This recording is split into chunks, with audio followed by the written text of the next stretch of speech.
pengkhianat dari dulu sudah ada. Pengkhianat membocorkan kepada Belanda bahwa ada pejuang bernama Jenderal Sudirman. Datang Belanda mau menangkap Jenderal Sudirman. Ketika pasukan Belanda datang, Jenderal Sudirman langsung membuat lingkaran, berubah barisannya lurus menjadi lingkaran. Kata Jenderal Sudirman, afdhalu zikri fa'lam annahu la ilaha illallah, la ilaha illallah.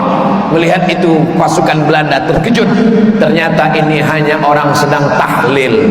Kalau begitu mari kita pulang. Pengkhianat itu ditembak oleh Belanda. Lalu kemudian tentara menjumpai Panglima Besar Jenderal Bintang 5 Sudirman. Patungnya sampai hari ini tegak berdiri di Jakarta.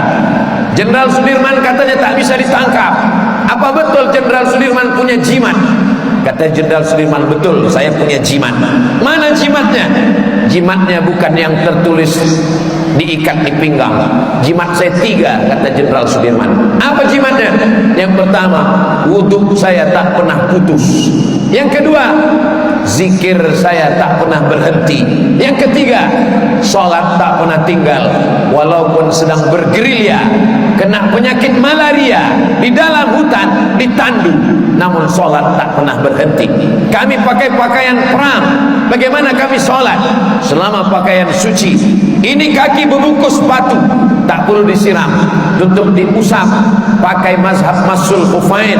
Muka dibasuh, tangan dibasuh, kepala diusap, telinga diusap, kaki diusap, tetap sholat.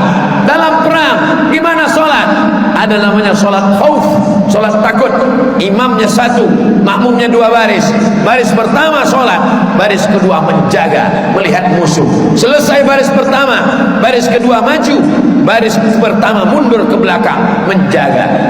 Itulah yang dikatakan Nabi SAW, wa aqamta lahumus shalah, engkau tetap menjadi imam sholat walaupun sedang perang. Sholat tidak pernah berhenti sampai pada akhirnya peluru itu meletus mengenai musuh atau kena diri sendiri. Kalau kena musuh, engkau pejuang. Kalau kena diri, kau akan mati syahid. Apa kata Tengku Umar? Kalau aku hidup besok pagi atau mati malam ini, kalau aku mati malam ini, aku akan mati syahid.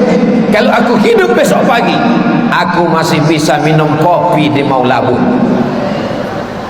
Tengku Umar menganggap hidup ini tak sampai setengah sayap nyamuk. Sepele saja dia melihat hidup ini. Mati malam ini, mati syahid.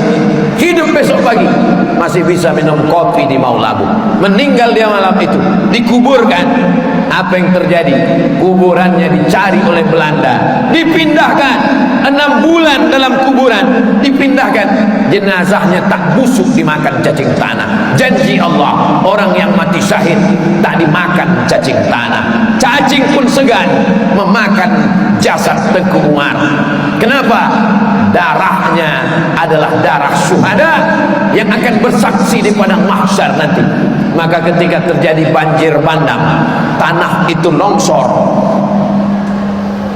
kubur Hamzah bin Abdul Muttalib pada zaman Umar bin Khattab masih mengalir darahnya. Baca buku sirah sejarah sahabat Nabi, baca buku Tarajim al-Ulama, bagaimana darahnya masih mengalir padahal sudah meninggal lebih 10 tahun. Janji Allah Subhanahu wa taala, mereka yang mati syahid karena Allah Subhanahu wa taala. Besarkan Allah dalam hatimu, dunia ini akan nampak kecil di pelupuk matamu. Besarkan Allah dalam jiwamu, maka dunia ini kecil dalam pandangan batin zahir. Itulah yang diajarkan oleh para ulama hingga Indonesia ini merdeka, karena mereka membesarkan Allah Subhanahu wa taala. Allahu Akbar. Jabatanmu kecil, kekuasaanmu kecil, bintangmu kecil, yang besar hanya Allah. Allahu Akbar. Masalah yang kita hadapi ini kecil, yang besar itu hanya Allah Subhanahu wa taala.